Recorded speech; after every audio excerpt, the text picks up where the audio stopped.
There is a quiet tension inside the question of staying or leaving that most people feel but rarely name. It is the tension between movement and rootedness. Between the idea of opportunity somewhere else and the pull of a place that shaped you without asking permission. This story begins there. With the feeling that a hometown is not chosen but inherited. A place happens to you before you understand it. Streets form habits. Buildings hold memories. Neighbors become background music to a life. When people talk about leaving, they often talk about freedom. When people talk about staying, they often talk about loyalty. But neither word fully explains what is really going on. The context matters because cities change whether people want them to or not. Money moves in. Language shifts. Buildings are renamed. The story of a neighborhood is rewritten often by people who were never there at the beginning. In this environment, staying becomes an active choice, not a passive one. It becomes a form of resistance. The first surface insight is simple but strong. Staying is not about refusing change. It is about refusing erasure.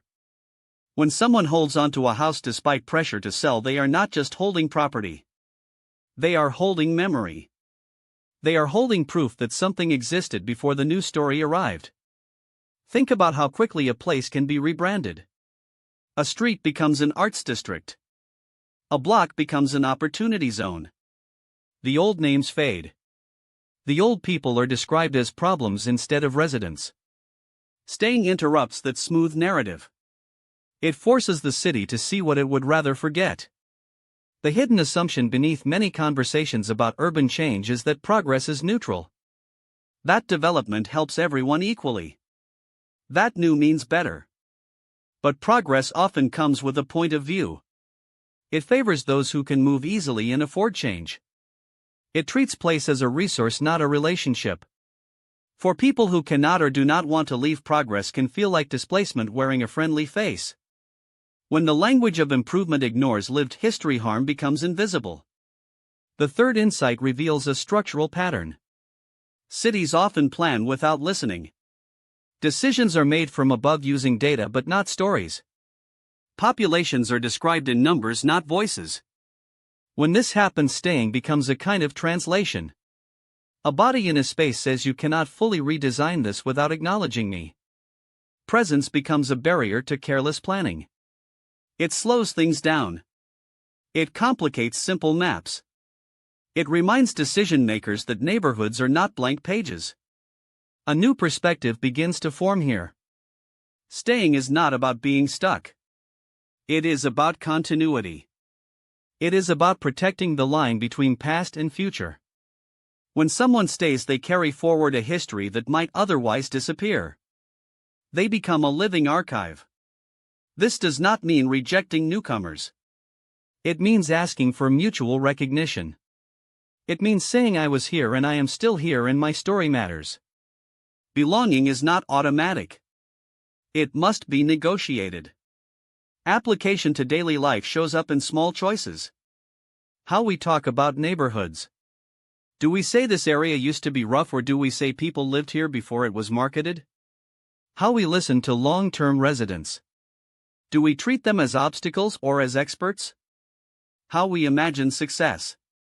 Is success leaving or is success staying and shaping? There is also an optional deepening that stays close to this idea. Staying can be lonely. It means watching familiar faces disappear. It means translating yourself again and again to people who do not know your references. It means carrying grief quietly while smiling at change. But it also brings clarity. Staying teaches you what you value. It sharpens your sense of justice. It connects you to time in a way movement cannot. You see cycles repeat. You see promises broken and sometimes repaired. You see children grow into adults. You see what lasts. This perspective is rare in a culture that celebrates speed. But it is necessary. Because without people who stay, history becomes shallow. Places lose depth. Identity becomes decoration. The woman who refuses to sell is not just protecting her house. She is protecting a timeline. She is saying the future must pass through the past, not erase it. That refusal is a form of care. It keeps a door open for stories that are harder to translate. In the end, the question is not why some people leave and others stay. The deeper question is who gets to decide what a place becomes. Is it only those with money and plans, or also those with memory and presence? Staying asks that question every day without shouting. It asks it simply by remaining. So when you think about the places that shaped you and the changes happening around them, what would it mean to see staying not as fear of leaving but as an act of responsibility to history and to those who come after?